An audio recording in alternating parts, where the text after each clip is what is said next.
So people are possessed by a question, and it's part of our nature to be possessed by this question. And so you can think about this as an archetypal question, if you like. And the question is, what are we doing here? And you can ask yourself that in relationship to this conference. You're here to search for meaning and to understand what that might mean. But you also might ask yourself, well, why is it that you have to be here for your search for meaning? Why is that something that drives human beings? It isn't characteristic, for example, of animals. They don't seem to question their existence. And so there's something about the very nature of human being that makes us feel as if something needs to be set right. When that's been discussed historically, it's been associated with the term redemption. People are in need of redemption. In the modern age, we talk about positive psychology, and we talk about happiness, which is a much weaker word. But our forefathers had a more profound sense of the problematic state of human existence, and they used more profound words. And the idea that we have a need for redemption is a more profound idea. Human beings, and I'm going to talk mostly about human beings in the West because that's the literature that I'm most familiar with. Human beings in the West have been meditating on the nature of human being for thousands of years. Perhaps ever since we became self-conscious, which is another thing that distinguishes us from animals, and another thing that drives our search for meaning. The consequence of this meditation, or one of the consequences of this meditation, has been the production of a series of books that people know as the Bible. I realized years ago that people saw the world through lenses of belief. And more recently, it's been demonstrated that that's actually inevitable because you're a limited cognitive processor. You have to frame your perceptions with beliefs. What I learned is that the belief systems that people use to frame their perceptions have a structure, and that structure is religious. A religious presupposition is one that you might even not notice that you make. It's a predicate or an axiom or an assumption. And the study of those axiomatic assumptions is what religion is about. Now, one of your axiomatic assumptions, for example, is that life involves a search for meaning, and that's associated with the idea of redemption. And you'll notice that you asked that question because, of course, you're here. But you might not notice how strange it is that all of you asked that question. And the fact that all of you asked that question, that human beings have asked that question for as far back as we can understand, is indicative of something profound about human nature.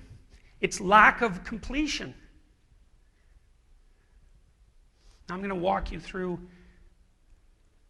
the series of stories that make up this library of books known as the Bible, because it presents a theory of redemption that, in a sense, is emergent. It's a consequence of this insanely complicated cross-generational meditation on the nature of being. It's not designed by any one person.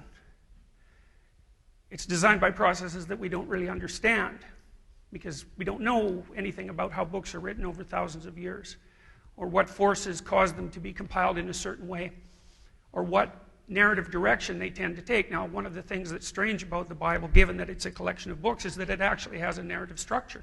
It has a story. And that story's been cobbled together. It's like it's emerged out of the depths. It's not a top-down story, it's a bottom-up story. And I suppose that's why many of the world's major religions regard the Bible as a book that was revealed rather than one that was written. It's a perfectly reasonable presupposition that it's revealed, because it's not the consequence of the work of any one author. It's not written according to a plan, or not a plan that we can understand. But nonetheless, it has a structure. It also has a strange structure in that it's full of stories that no one can forget, but that no one can understand. And the combination of incomprehensible and unforgettable is a very strange combination, and of course that combination is basically mythological. So I'm going to start out by telling you what Genesis has to say about why it is that you need to search for meaning. Now, people are pretty familiar, as a general rule, with the basic stories in Genesis. Genesis starts out with the Word of God creating being from chaos. And that's a very complicated idea. The idea is that whatever the Word is, which is logos from a Christian perspective, from a Western perspective, that logos, which is something like consciousness and something like speech, has the power to pull order out of an underlying chaos. Now, we do this all the time. People do this all the time. That's, I suppose, in some sense, why we're hypothetically made in the image of God. We use our consciousness to constantly construct being out of chaos. And according to the initial opening of Genesis, there's something about that that's akin to the construction of the world. And so that means that from the perspective of this book, consciousness itself plays a world-constructing role. It's got a central place. And human beings, in some sense, participate in that. In some minor sense, I suppose. But in a sense that nonetheless makes them akin to what the library of books called the Bible assumes is deity. And once God, Logos, extracts order out of chaos, he builds a little world, and he populates it. And then in the little world he puts a garden, a walled garden. That's paradise, because paradise means walled garden, or Eden, and Eden means well-watered place. And you might think, well, why a garden? And the answer to that is, a garden is the optimal combination of nature and culture, or chaos and order. Because a garden is where nature flourishes, but it's also where nature flourishes in a safe and controlled environment. And so that's like an optimal environment for people. And so there's a garden, and God puts the people in there, and that's optimal. And he warns them. He says, this is a strange thing. He says, well, now, you're in the garden. That's where you should live. And there's something you shouldn't do. And what you shouldn't do is eat a particular fruit. Now, I'm going to tell you something about vision. Human beings have excellent vision. First of all, we see color. Hardly any creatures see color, but we do. And not only do we see color, but our vision is tremendously acute. The only other animals that can see as well as us are birds of prey. For mammals, man, we can see like you wouldn't believe. And for primates as well, as we can see much better than our closest primate relatives. And why that is a bit of mystery, but there's a woman in California who seems perhaps to have solved that. Her name is Lynn Isbell, and she was very interested in how human beings develop vision. And she is interested in patterns of predation, predator-prey relationships. And she knew that our tree-dwelling ancestors, millions of years ago, were frequently preyed upon by snakes. In fact, there's some evidence that our tree-dwelling ancestors and snakes co-evolved, and that our visual system is particularly good at picking up the patterns of camouflage that snakes use to hide in trees or in the undergrowth. And what Isbell showed was that if you looked at primate populations around the world, where there were more predatory snakes, the primates could see better. It's a very high correlation. And so she concluded that the reason that human beings can see so well is because of snakes.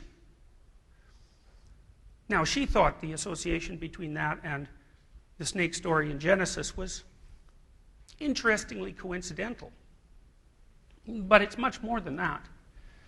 You know, we don't know how the Adam and Eve story came about. We know it's very ancient.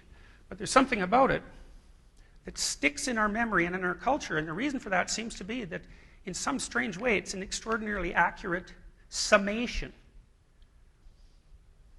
Snakes gave us vision. What about fruit? Well, the reason we can see colors is because our visual system evolved to detect ripe fruit. What about women? Well, you have to be pretty awake to outsmart a woman. So there's this weird interconnection in Genesis between women fruit, and snakes. And the idea is that the interplay between the three, and remember, women are gatherers too, or were gatherers historically speaking, and they shared food with men. And that's a strange thing, because human beings share food and hardly any other animals do. And so women did tempt men with fruit. And they did make them self-conscious along with the snake and the fruit. And that was a catastrophe. What happens in Genesis is that when people become self-conscious, when they eat the fruit, their vision improves, the scales fall from their eyes, and all of a sudden they can see in a way that no other animal has ever seen. And one of the things they can see is that they're naked, and that's a big problem. And you might ask, well, what does being naked mean? And that's quite straightforward. People often dream, for example, of being naked in front of a crowd. And to be naked in front of a crowd is to have all your frailties and vulnerabilities revealed to judgment. And that's a nightmare for people. And so to become self-aware is to wake up into a nightmare. And the nightmare involves a profound realization of individual vulnerability. And the consequence of that in Genesis is that people are banished from paradise and are from then on in need of redemption, and that they have to work. And that's how man comes to be in a fallen state. And you don't have a need for redemption or a need for meaning or a quest after meaning unless you're in a fallen state. And everyone, strangely enough, has this intuition that they're in a fallen state, that something is wrong with the world that needs to be put right, and more than that, or something is wrong with being and needs to be put right, and more than that, that in some weird sense, weird way, they have a moral obligation to participate in that process. And that drives us, like it's beneath what drives us. It's an axiomatic presupposition. The next thing that happens in Genesis is that Abel and Cain are born, and they're really the first two human beings, because Adam and Eve are made by God, whereas Cain and Abel are born. They're the first people that are born in history. And interestingly enough, what happens between Cain and Abel, which is jealous resentment against God followed by murder, is the first pattern of behavior that human beings manifest once they become self-conscious. That's an awful story. And it's a prototypical story in a sense, because what it says is that there are two patterns of reaction to tragic self-consciousness. And one is associated with a murderous state of resentment, resentment towards life. The kind of murderous resentment that drove the killer in Colorado, for example. Murderous resentment against life. And the other, typified by Abel, has something to do with the establishment of the antithesis of murderous resentment. So you can associate murderous resentment in a sense with hell, and you can associate Abel's path, his choices, with heaven. And so what happens is that as soon as people become self-conscious, being divides into a domain that has hell on one end and heaven on another. And that's only hinted at in the second story in Genesis. After that, everything dissolves into a flood. That's Noah. Into a flood, nature comes in, tears everything down, and the Tower of Babel is erected, and that's a meditation on pride. People build a structure that reaches up to where God is. It's a presumptuous act, and there's a reason for that too. One of the consistent warnings that emerges in the biblical writings is warnings against the sin of pride, and the sin of pride is an intellectual sin, and it's associated with the presupposition that you know enough to do without the transcendent. And the biblical stories state very, very clearly, continually, that that is catastrophically dangerous. That you always have to be aware that there's something transcendent that supersedes the domain of your knowledge.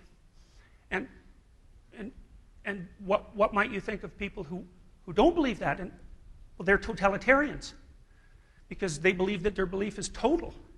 And we know what happens when people become totalitarian. What happens is you get the instant creation of something on earth that very closely resembles hell. And that was hammered home in the 20th century. If you want to derive one lesson from the 20th century, it's that totalitarian states and totalitarian ideologies are not a good way to entrap or or search after meaning. That's a mistake.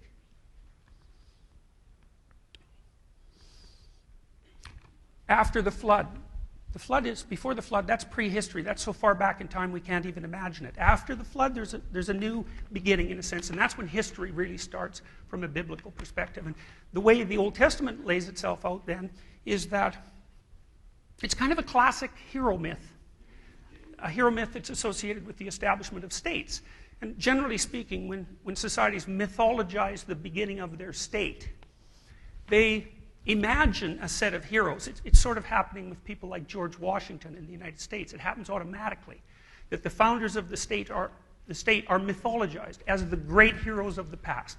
It's the great heroes of the past, our forefathers, who established the state. And of course that's true, and there were millions of them, but you can't tell a story about millions of people. So all the actions of those millions of people are collapsed and condensed and compressed and turned into a kind of fiction that's more real than truth, that describes the patterns that characterize how the state was founded. And the Old Testament runs us through that. The heroes like Abraham, for example, and Jacob, who are crucially involved in the establishment of the polity of the actual state. But something always happens as this state is established. And what happens is, the state's established, and then people get off course, and the leadership gets off course, and then the state collapses into a state of chaos, and then there's a prophetic revelation warning of that danger, and then there's a terrible period of chaotic disruption, and then there's the regeneration of the state. That story is foreshadowed in the Old Testament by Exodus. Moses' story. Egypt's a tyranny. A leader rises to pull everyone out of tyranny. There's a terrible, chaotic interlude, the wandering in the desert. And then there's the reestablishment of the state. That's an archetypal pattern. That happens to all of you. It happens to every country. And the pattern is, you're in your system of belief, which is yours and a collective belief, and something arises like a snake, analogous to a snake, to disrupt it, because the state is insufficiently adapted to the environment. It doesn't have all the answers. It ages and becomes corrupt. And then it's prone to collapse. And that collapse is a catastrophe, a chaotic catastrophe. That happens to you every time, for example, that your dreams are shattered, or that you encounter a great tragedy. It happens to people when their spouse dies, or when they're diagnosed with a very dangerous illness, or when their children are damaged. That event, analogous, as I said, to a snake, and that's partly because the circuits in your brain that detect snakes, that other animals use to detect snakes, are the same circuits that we use to detect things that go wrong. And things are always going wrong for us. And we're always collapsing into a state where we're wandering through a desert, and a desert is a state that's bereft of meaning and bereft of ideas. And in that state, then, we're desperately seeking for the establishment of another state, and a state that we hope will be a better state. It'll be like the last state, except there'll be more to it, and everyone will finally be happy, and that's part of our utopian dream. And it's impossible not to be in that story. You're either in a state of order, or you're in a state of chaos. And that's why the Taoists, for example, believe that the world is made out of order and chaos, is because you're always in one of those two places. What happens in the Old Testament is that the limitations of the state itself start to become apparent. And they become apparent in that the state is established, but it always collapses, and then it's reestablished, but it always collapses. It's never permanent. And there's repetitions of this, continual repetitions of this. An upshot of the Old Testament, at least the way that it's been constructed in Christianity, is that the state itself is flawed. It cannot provide the final answer to the question, what constitutes genuine redemption? Well, this is an important issue. It's an important issue psychologically. It's an important issue politically. Is the state the final answer? Well, it's a totalitarian claim. We know that it was claimed by people like Stalin. It was certainly claimed by the communists. It was claimed by people like Hitler that the state was the final answer. It's still claimed in many ways in places like China today. The individual is subsumed underneath the state organization, and the state, well, under Stalin, the state was already in a state of perfection. If you complained about its imperfection, then you were going to be killed. So the idea that the state is perfect, although it's a tremendously flawed idea, can be pursued so hard by people who are gripping their narrow viewpoints that the state itself becomes murderous. The Old Testament sort of sums itself up in the book of Job, and it's a problematic summing up, because Job is tormented in all sorts of ways. Everything that could possibly be terrible that happens to any person happens to Job. And he can't understand why. So Job is in like a final state of unredeemed being. The state's not the answer. Well, so then, if being is order and being is chaos, and chaos is intolerable, and the state, order, is not the answer, what do you have left? That's the question the New Testament attempts to solve. One of the problems with the Soviet Union, for example, was their inability to correct errors. See, when you start out with an a priori hypothesis about what constitutes the truth, and that structures your life, it's very difficult to make the kind of micro corrections that a state has to make on a continual basis in order to remain dynamic and fluid. So, in order to stay adapted to reality, not only do you have to have a viewpoint, but you have to engage in a process of modifying that viewpoint. And the way that you engage in the process of modifying that viewpoint, there's two ways, really. One is continual minor adjustments as a consequence of paying attention.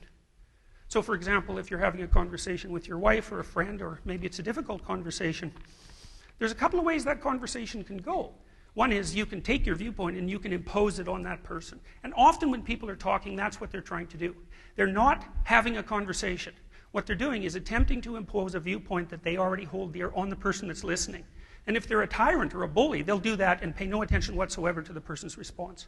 And in fact, they'll get irritated and even violent if the person doesn't accept their a priori framing. Is there an alternative? Well, there is an alternative. The alternative is to pay attention and to listen on the off chance that the person that you're talking to might tell you something you don't know. But in order to listen, you have to be already convinced that the little theory that you're using to orient yourself in the world isn't good enough. Because if it was good enough, then why would you bother listening? So you have to be deeply aware of your own ignorance, and that's what humility means. Humility means to be deeply aware of your own ignorance. It doesn't mean to slink around in an ashamed manner. It means to make the presupposition that you may still have something left to learn, and that this annoying person in front of you might have something to teach you if you would just listen. And so you're discussing a problem, and a problem is a time when the things you think aren't working. That's what constitutes a problem. So you have a little problem and you're discussing it, let's say, with your wife. And she offers you her opinion. And you can brush it off, and in which case your little state stays intact. It doesn't move. It's still made out of stone. It's pillars, and you're still a tyrant. Or you can listen and you can think, oh, I see. There's a micro correction that I need to make in one of the peripheral elements of my belief. And that's a little painful because it means you have to let something go, your presumption, and then you have to be a little chaotic as you adjust to the new information, and then you have to reconstitute yourself. And what that means, interestingly enough, is that you have to make a sacrifice. And God likes sacrifices, especially if they're of the proper kind. And the proper kind of sacrifice is the one that you make of your micro-belief when you're faced with evidence of error. And if you make those sorts of micro-sacrifices, then God stays pleased with you. And the reason for that is that your models of the world stay up to date. Now, one of the things that happens in the Old Testament all the time is that people are making sacrifices to God. And modern people, they have no idea why does God want burnt lamb smoke? It's not obvious to modern people, but your ancestors weren't stupid. They were dramatizing something. They were dramatizing this tremendous realization that no other creature has ever managed, which is that there are things you can do to your being that change the nature of reality. And if you do them properly, you can make reality better. It's mind-boggling. And they acted that out because they didn't really understand it. They noticed that if things weren't going right, you had to sacrifice something valuable. And that seemed to make God happy. Well, it might have been a firstborn calf or a firstborn son, for that matter. For modern people, it's more like an idea. You have to sacrifice an idea that you hold dear in order to progress. Because the ideas that you hold dear are exactly what are making you suffer if you're suffering. So you have to sacrifice them, and then you have to let them go. And the consequence of that is that you enter into this little period of chaos, and then maybe you pop out of that, and that's a good thing. And so, here's an interesting observation. That process of being in a state and identifying an error and correcting it, that's a little death and rebirth. That's like the phoenix. The phoenix dissolves itself into ashes and then pops back up as a new bird. In the New Testament, there's this weird idea that you have to identify with a person who continually dies and is reborn. Well, what does that mean? It means that the idea that redemption itself is not the consequence of being in a state. It's the consequence of participating in a process. And the process is the willingness to continually have yourself sacrificed, chaotic, and then reborn. And that's what keeps things alive. Now, in the Passion story, there are other elements, and the elements are important. So, for example, the story of Christ is predicated on the assumption that the person who is making the ultimate sacrifices performs a number of acts or undergoes a number of processes, and one is a disciplined apprenticeship. So, for example, in order to have some ideas that you can let go and then reconstitute, you have to have some ideas. You can't just be all chaotic and unformed. And so, in the New Testament, Christ is a master of tradition. He's a master of the law. And you have to be disciplined. You have to be a master of something before you're formed at all. You have to be imbued with the spirit of your ancestors, we'll say. You have to take on that burden. You see this reflected in popular culture, for example, in the movie Pinocchio. At the end of the movie, when Pinocchio is about to become a real boy, his last challenge is to rescue his father. And he does that. And to rescue the father means to make peace with your culture and to embody it, but then not to assume that that's absolute. It's a necessary process of discipline. The next idea that underlies the passion ideas in the New Testament is that the ultimate sacrifice is the sacrifice of yourself to God. Now, that's a very strange idea, and it's a very, very sophisticated idea, because what happens in the Old Testament is there's the constant sacrificing of something else. This requires a different order of being. What does it mean to offer yourself up as a sacrifice to God? Well, you can think of God as an ineffable representation of the highest possible value. That's what monotheists presume. They don't really presume God's nameable, and even the Israelites presumed that God wasn't nameable. It's ineffable, but it's the ultimate value, whatever the ultimate value is. You don't know what it is, but you kind of have some idea. And the idea of offering yourself up as a sacrifice to God is the same thing as determining that your life will be guided by unshakable commitment to the highest good.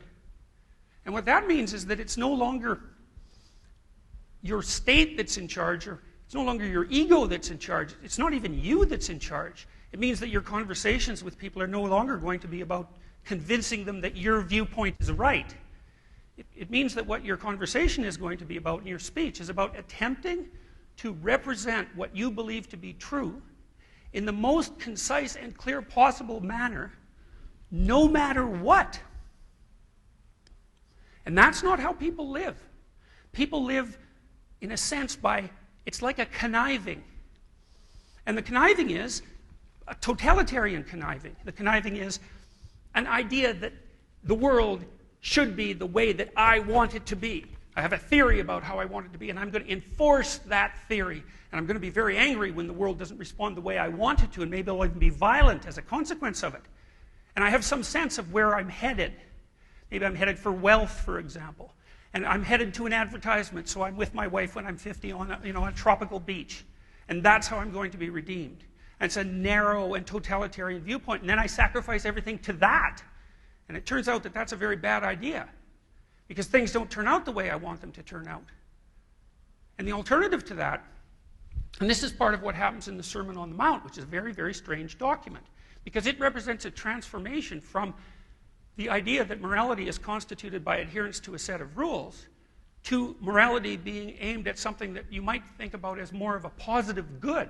It's not merely not doing what's wrong, it's something else. It's sacrificing yourself in the attempt to make things better. And making things better, not by aiming at what's better, but by telling what's true, and assuming that if you do that, then what's better will happen. Whatever that is, because the thing is, you don't know what's better. You don't have the capacity to fully realize what would constitute better. I mean, we've seen that, as I said, over and over in the 20th century. People aim at a circumscribed definition of what constitutes the utopian state. And all we get out of that is endless hell. We have to pursue what's good, but we don't know what's good is. So how do we remove ourselves from that paradox? Well, it isn't a matter of gathering more knowledge. It's a matter of approaching reality in a different manner. And it is an act of faith, as Kierkegaard pointed out. Because if you decide, for example, that you're going to pursue the highest good, whatever that is, and the highest good, pursuing the highest good means being willing to transform what your conception of the highest good is. You pursue the highest good, that's your aim. Your aim determines the world you live in. We know that. That's a fact. That's a psychological fact. What you aim at determines the nature of your world. And to aim wrong, that's hamartia, by the way. That's a Greek word, hamartia. To aim wrong, that's sin. Because hamartia, which is an archery term which means to miss the target, is what sin means. So if you're not in a state of grace, it means your aim's wrong. You're not aiming at the right thing. Or maybe the world is constituted badly and it's hell-bent on torturing you. That's the alternative viewpoint. So you've got to get your aim right. You aim at the best. And how do you aim? Well, the Sermon on the Mount says something very interesting. It says, okay, once you get your aim right, and you decide to tell the truth, then all you have to do is concentrate on the day. Now, people read the Sermon on the Mount like it's a hippie document. You know, be like a flower, be like a bird, don't pay any attention to the future, you know, everything will be taken care of. It's not that at all. There's presumptions that are nested in there, and the presumption is, first of all, that you're aiming at perfection. You're aiming at whatever perfection is. And you're not trying to get other people to do that. You're aiming at it. You're reconstituting your actions and your speech to aim at that. And then you do that by noticing very carefully and attending to what constitutes the truth. And then you let that take you wherever it will go. And that's the sacrifice of self to God. Because the truth is a representation of whatever constitutes reality. Your best attempt at whatever constitutes reality. And to follow that means to follow something that's transcendent, because whatever reality is, it's certainly not something that you're individually responsible for creating, even though you might participate in that process. To speak the truth is to be guided by being. It's a completely different mode of being.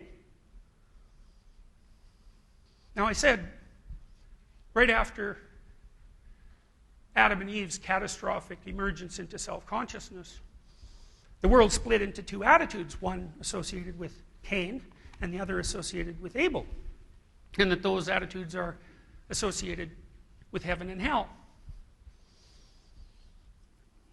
Well, we know that human beings can turn the world into hell. If you're a student of history, you have no doubt about that. And no matter how terrible you think the hell that people have created in the past is, if you read a little more history, you'll find something even more terrible. And people, of course, are afraid of the human capacity to turn things into hell. That's one of the things that underlies our environmentalism. We're afraid that our misbehavior will turn the world into hell. Well, we believe we can do that. do we believe that human beings can turn the world into heaven? Well, that's a harder thing to believe, because there's a lot more ways that things can go wrong than there are ways that things can go right. So heaven's a much narrower thing to aim at than hell, which is a chaotic mess. Well, maybe it's improbable. But life is improbable, that's for sure. And our unredeemed state of being is improbable. And the other thing that's improbable is the burden that we're required to carry existentially. We're awake creatures of God. What does that mean? It means that we suffer. And it's real, that suffering. And it's not only that we suffer in that we feel pain, which is bad enough, and frustration and disappointment and all the catastrophic things that are associated with life, but even worse, we can apprehend the possibility of that recurring in the future. So even when none of those terrible things happen to be happening right now, it's pretty easy for us to imagine that they're going to happen tomorrow, and they will. So not only can we imagine that they're going to happen again tomorrow, they are going to happen again tomorrow. So we're in a state of constant unredeemed suffering. It's a big problem. And, you know, if you think about it, you can't even imagine a state that would address that. It's just too big a problem. Well, so then there's another inference in the New Testament. And it's hypothesis of a metastate. And the inference is that a life that's predicated on constant death and renewal at every level of being, a life that's predicated on a search for the truth and an attempt to act out the truth, and a life that's associated with the sacrifice of self to God, produces a state of being that's so deeply meaningful that it justifies suffering.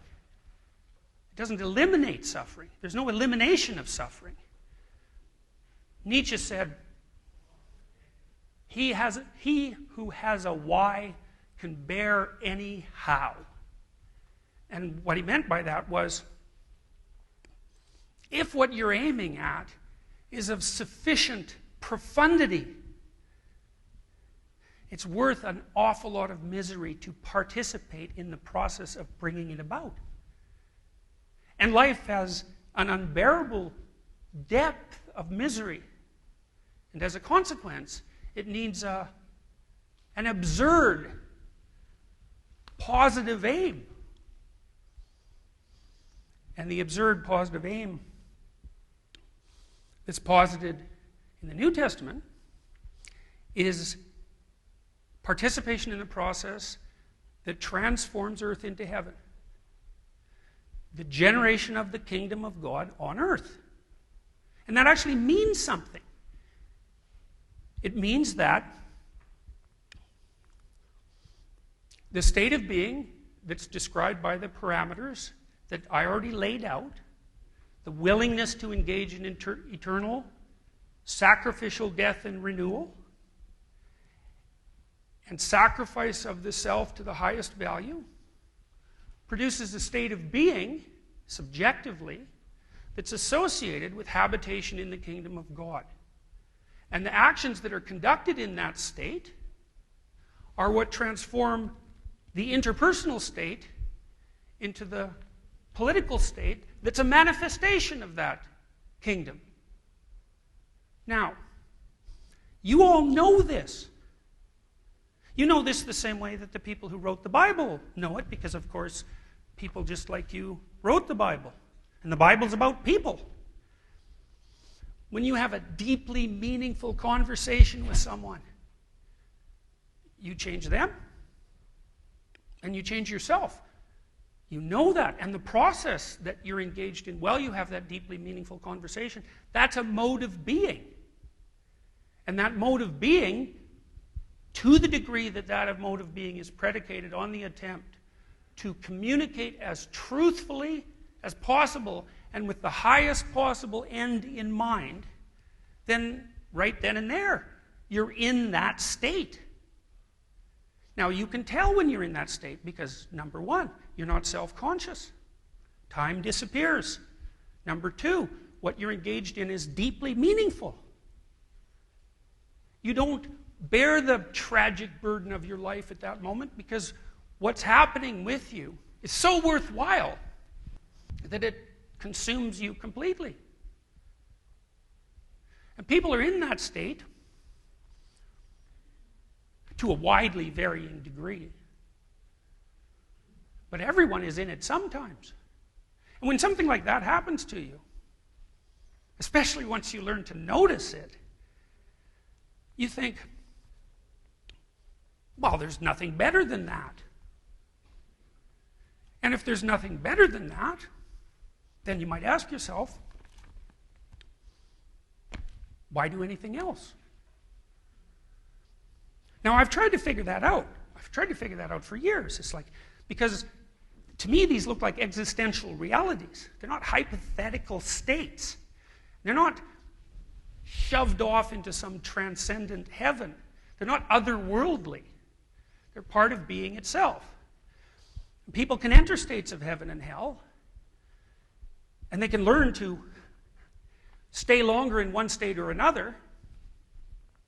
So why don't they stay in the best possible state? Well,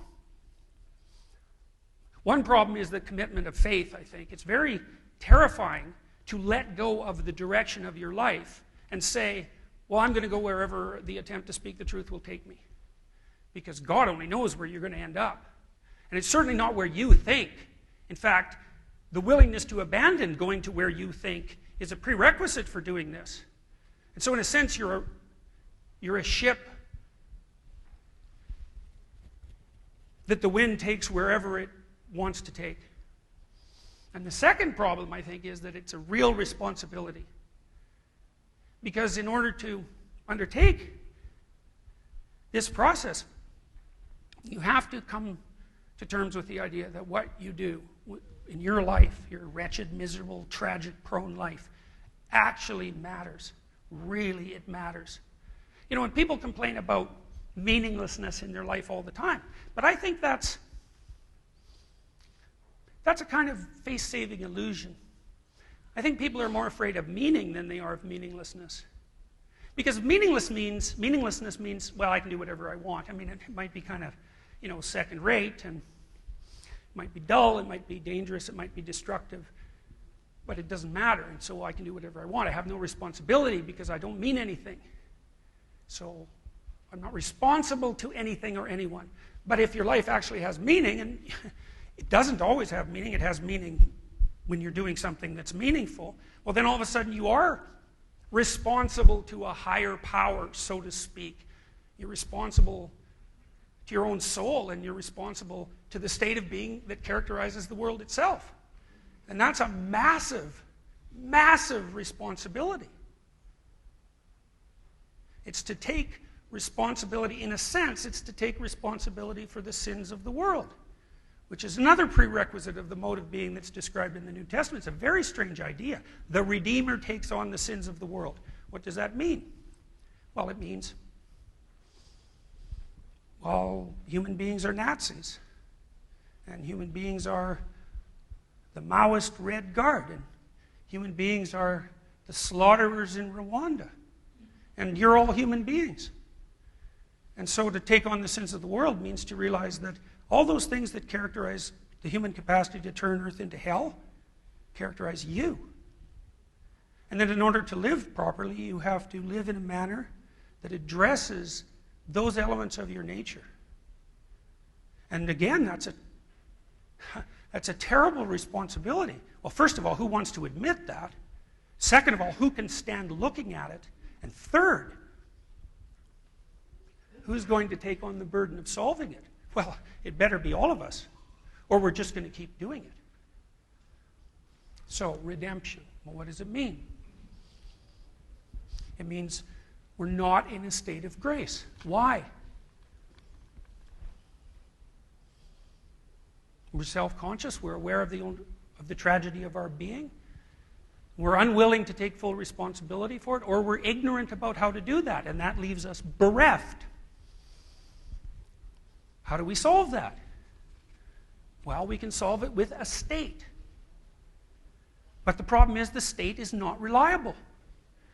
It degenerates into tyranny. Then it transforms into chaos. Then it reconstitutes itself and does the same thing again. It's not a good answer. Is there another answer? Well, maybe. I believe that what is outlined in narrative form in the New Testament is psychologically correct. I believe that the idea that endless micro-death and renewal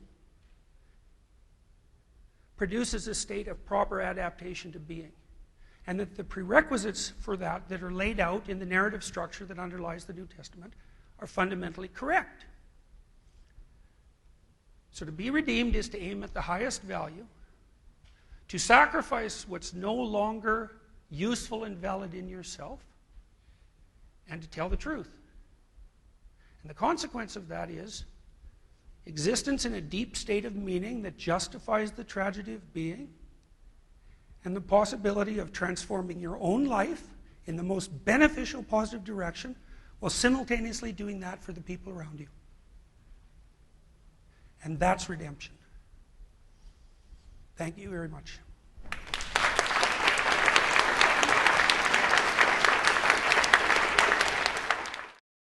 Support Ontario's public television. Donate at tvo.org.